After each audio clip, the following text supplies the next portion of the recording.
नवरात्रि क्यों मनाई जाती है? नवरात्रि की शुरुआत कहाँ से हुई? सुनो मेरे प्रिय मित्रों, उस कहानी को जो काल के गर्भ में छुपी थी, जो सत्य और न्याय की अमर गाथा है। यह कहानी नवरात्रि की है, माँ दुर्गा की है, उस महाशक्ति की है जिसने अंधकार को प्रकाश से परास्त किया। ये कहानी है उस माँ की जो अपने बच्चों की रक्षा के लिए शेरनी बन जाती है। नमस्कार प्यारे दर्शकों, मैं अर्जुन एक बार फिर आपका हार्दिक स्वागत करता हूं आपके अपने चैनल में। दोस्तों, आज हम एक नई कहानी और एक नया वीडियो लेकर आपकी सेवा में उपस्थित हुए हैं। आज की कथा अत्यंत ज्ञानवर्धक और प्रेरणादायक है। कथा शुरू करने से पहले आपसे एक विनम्र निवेदन है। शास्त्रों में कहा गया है कि अधूरी छोड़ी गई कथा दुख और पाप का कारण बनती है, इसलिए इसे अंत तक अवश्य सुनें। और अगर आप अपनी माँ से सच्चा प्रेम करते हैं तो इस वीडियो को लाइक करें, हमारे चैनल को सब्सक्राइब करें और कमेंट में माँ लिखकर अपना समर्थन दें। तो आइए बिना किसी विलंब के आरंभ करते हैं आज की प्रेरणादायक कथा। बहुत समय पहले, जब समय खुद भी जवान था, तब इस धरती पर एक ऐसा अंधकार छाया था जिसने हर खुशी को निगल लिया था। महिषासुर नाम का एक राक्षस था जिसका दिल पत्थर से भी कठोर था और जिसकी आंखों में केवल विनाश की आग जलती थी। महिषासुर का जन्म एक महिष यानी भैंस से और एक दानवी के मिलन से हुआ था।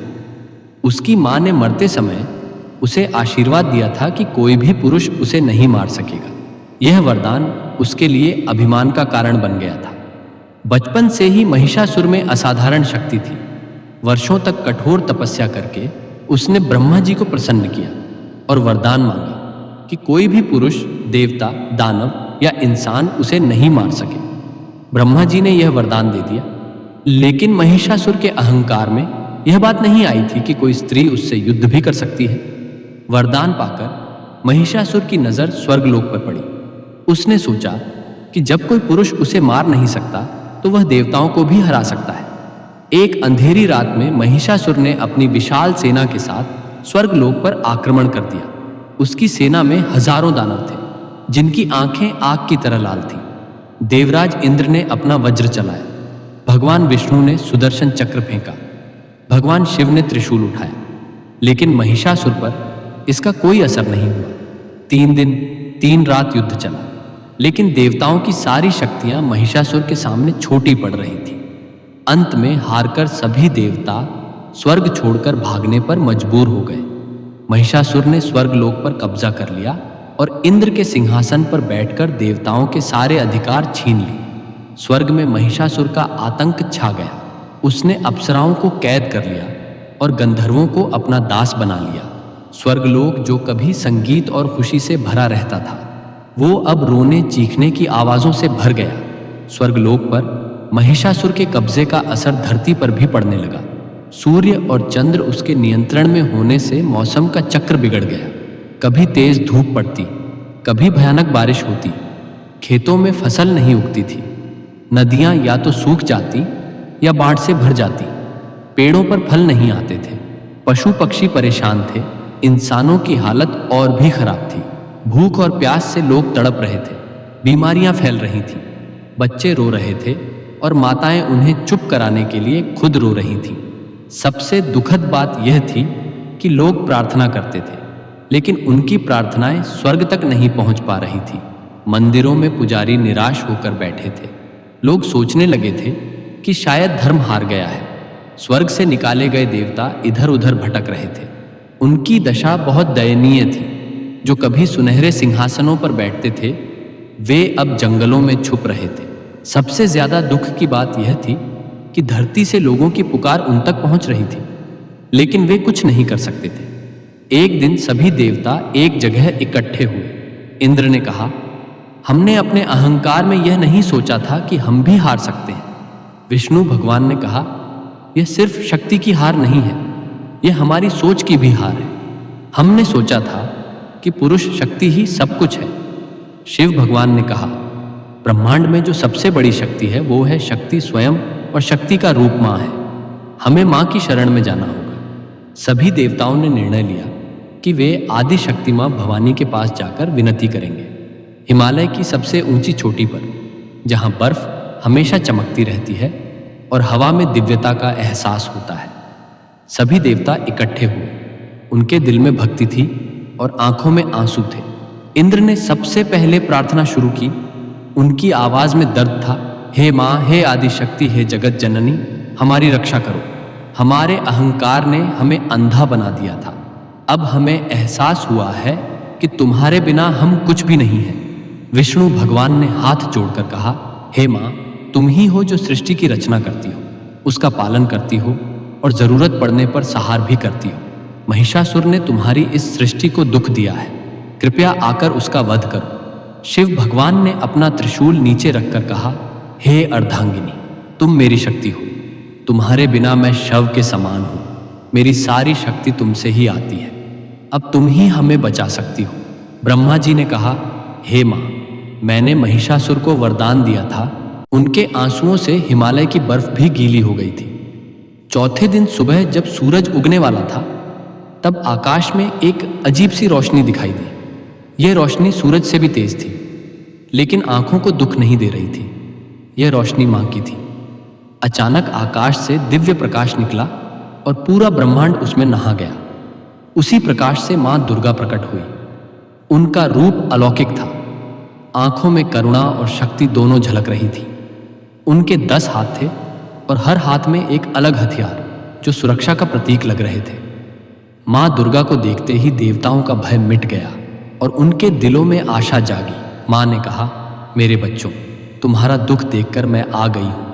महिषासुर को उसके पाप की सजा मिलेगी। इंद्र ने कहा, मां, हमारे अहंकार से यह संकट आया है। मां ने उत्तर दिया, गलती इंसान से होती है, लेकिन उसे स्वीकार करना और सुधारना महानता है। अब मैं तुम्हारी रक्षा करूंगी। विष्णु ने पूछा, मां, हमारे हथियार बेअसर है, आप कैसे विजय पाएंगे? मां मुस्कुराई और बोली, तुम्हारे हथियारों में तुम्हारी शक्ति है, लेकिन मेरे हथियारों में पूरे ब्रह्मांड की शक्ति है, क्योंकि मैं ही उसका स्रोत हूं। मां दुर्गा ने देवताओं से कहा, अब तुम सब अपनी अपनी शक्ति मुझे दे दो। जब सारी शक्तियां एक हो जाएंगी, तब महिषासुर का अंत होगा। सबसे पहले भगवान शिव आगे आए। उन्होंने अपना त्रिशूल मां को भेंट किया। जैसे ही मां ने त्रिशूल हाथ में लिया, वो दिव्य प्रकाश से चमकने लगा।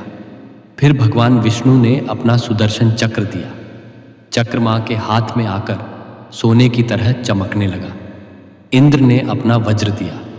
वज्र में अब पहले से भी ज्यादा बिजली की शक्ति आ गई। वरुण ने अपना शंख दिया। अग्निदेव ने अपनी आग दी।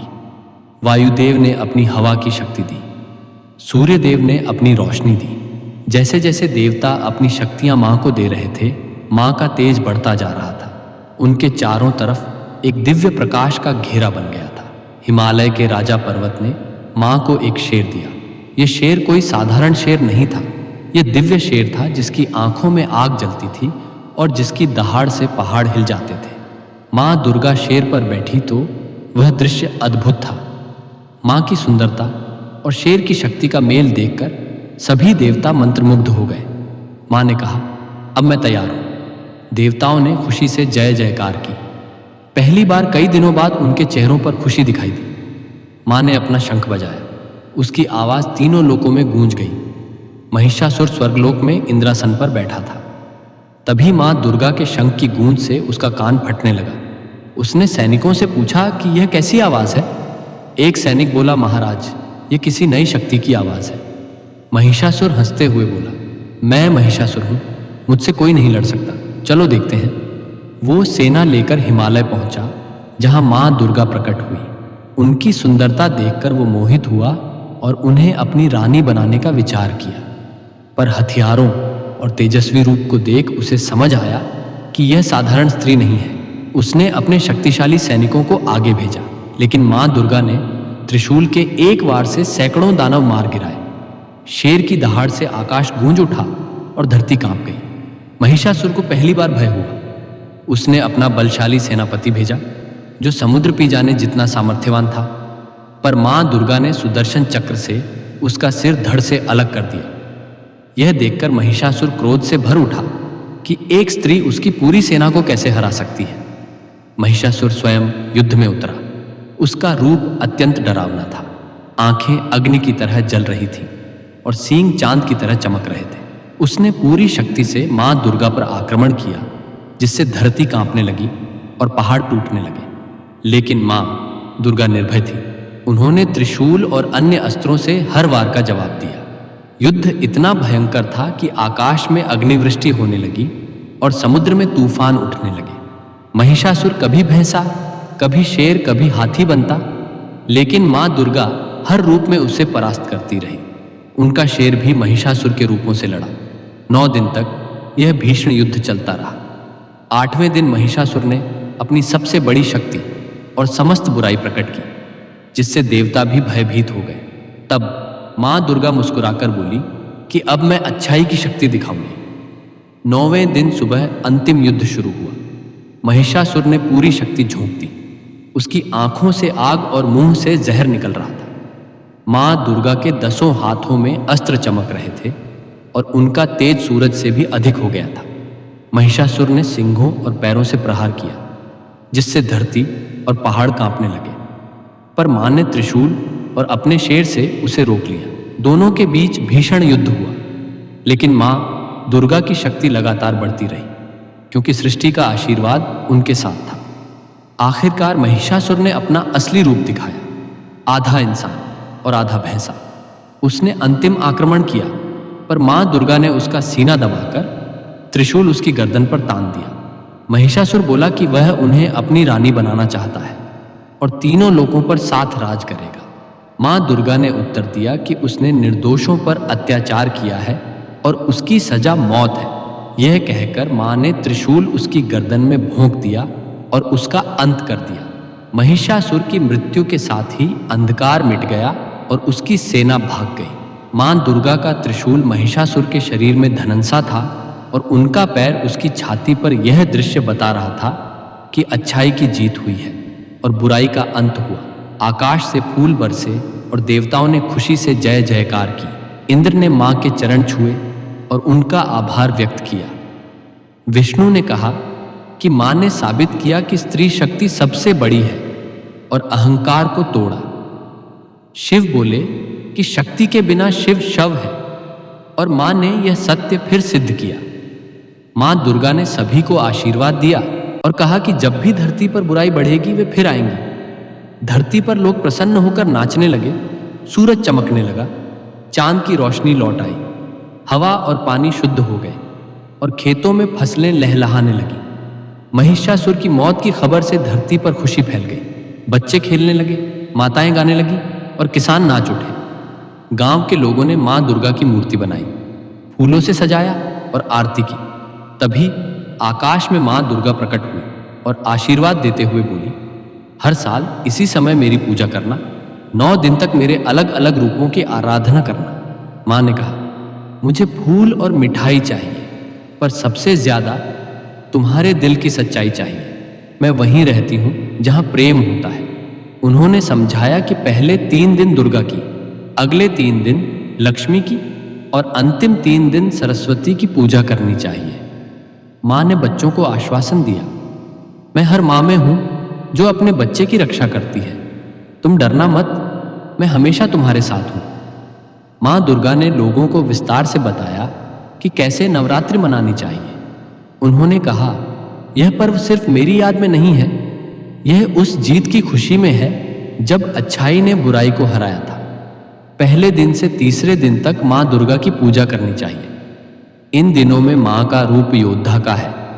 वे बुराई से लड़ती है और अपने भक्तों की रक्षा करती है। चौथे दिन से छठे दिन तक मां लक्ष्मी की पूजा करनी चाहिए। यह दिन खुशहाली और समृद्धि के हैं। मां लक्ष्मी अपने भक्तों को धन दौलत और सुख शांति देती है। 7वें दिन से 9वें दिन तक मां सरस्वती की पूजा करनी चाहिए। यह दिन ज्ञान और कला के हैं। मां सरस्वती अपने भक्तों को बुद्धि और विद्या देती है। मां ने यह भी बताया कि इन 9 दिनों में लोगों को व्रत रखना चाहिए। व्रत का मतलब सिर्फ खाना छोड़ना नहीं है। व्रत का मतलब है अपने मन को साफ रखना, बुरे विचार न लाना और दूसरों की मदद करना। जो लोग सच्चे दिल से मेरी पूजा करेंगे, मां ने कहा, मैं उनकी हर मुराद पूरी करूंगी। लेकिन याद रखना, मैं वही मांगे पूरे करती हूं जो अच्छे होते हैं। मां दुर्गा ने लोगों को अपने 9 रूपों के बारे में बताया। हर रूप का अपना मतलब था और अपनी शक्ति थी। पहले दिन माँ शैलपुत्री का रूप है। शैल यानी पहाड़ की बेटी। यह रूप दिखाता है कि माँ कितनी मजबूत है, पहाड़ों की तरह अटल है। दूसरे दिन माँ ब्रह्मचारिणी का रूप है। यह रूप तप और साधना का है। यह सिखाता है कि कड़ी मेहनत से हर मंजिल पाई जा सकती है। तीसरे दिन माँ चंद्रघंटा का रूप है। इनके माथे पर चांद है। यह शांति और सुंदरता का प्रतीक है, लेकिन जरूरत पड़ने पर यह रूप भयंकर भी हो सकता है। चौथे दिन माँ कुष्मांडा का रूप है। इन्होंने अपनी मुस्कान से सारी सृष्टि की रचना की थी। यह रूप सिखाता है कि खुशी में कितनी शक्ति होती है। पांचवें दिन माँ स्कंद माता का रूप है। यह माँ और बच्चे के प्रेम का रूप है। यह दिखाता है कि माँ का प्यार सबसे बड़ी शक्ति है। छठे दिन माँ कात्यायनी का रूप है। यह युद्ध का रूप है। जब अन्याय बढ़ता है तो माँ इसी रूप में आकर न्याय करती है। सातवें दिन माँ काल रात्रि का रूप है। यह सबसे भयानक रूप है। यह बुराई का नाश करता है, लेकिन अच्छे लोगों के लिए यह रूप कल्याणकारी है। आठवें दिन माँ महागौरी का रूप है। यह पवित्रता और सफाई का रूप है। यह सिखाता है कि मन और शरीर दोनों को साफ रखना चाहिए। नौवें दिन माँ सिद्धिदात्री का रूप है। यह सारी सिद्धियों को देने वाला रूप है। जो भक्त सच्चे दिल से पूजा करते हैं उन्हें यह रूप सब कुछ दे देता है। मां ने कहा, मेरे यह 9 रूप अलग अलग लग सकते हैं, लेकिन यह सब एक ही है। महिषासुर के वध के बाद सबसे बड़ा बदलाव यह आया कि लोगों ने स्त्री शक्ति को पहचाना। जब एक स्त्री रूपी मान ने उस दानव को हराया जिसे कोई पुरुष देवता नहीं हरा सका था, तो सभी को एहसास हुआ कि स्त्री कितनी शक्तिशाली होती है। धीरे धीरे नवरात्रि का त्योहार एक गांव से दूसरे गांव में फैलता गया। हर जगह अपने अपने तरीके से इसे मनाया जाने लगा। ये कहानी यहाँ खत्म होती है, लेकिन इसका संदेश कभी खत्म नहीं होता। माँ दुर्गा की यह कहानी हमें सिखाती है कि जिंदगी में कितनी भी मुश्किलें आ जाएं, हार नहीं मानना चाहिए। जैसे माँ ने महिषासुर जैसे ताकतवर दुश्मन को हराया, वैसे ही हम भी अपनी मुश्किलों को हरा सकते हैं। यही है नवरात्रि का असली मतलब। यही है माँ दुर्गा की असली पूजा। और इस तरह माँ दुर्गा की अमर गाथा हमारे दिलों में बस जाती है। हमें हमेशा के लिए प्रेरणा देती रहती है कि चाहे जिंदगी में कितनी भी कठिनाइयां आए, अच्छाई की जीत होती ही है। माँ का प्यार हमेशा हमारे साथ रहता है। जय माता दी, जय माँ दुर्गा।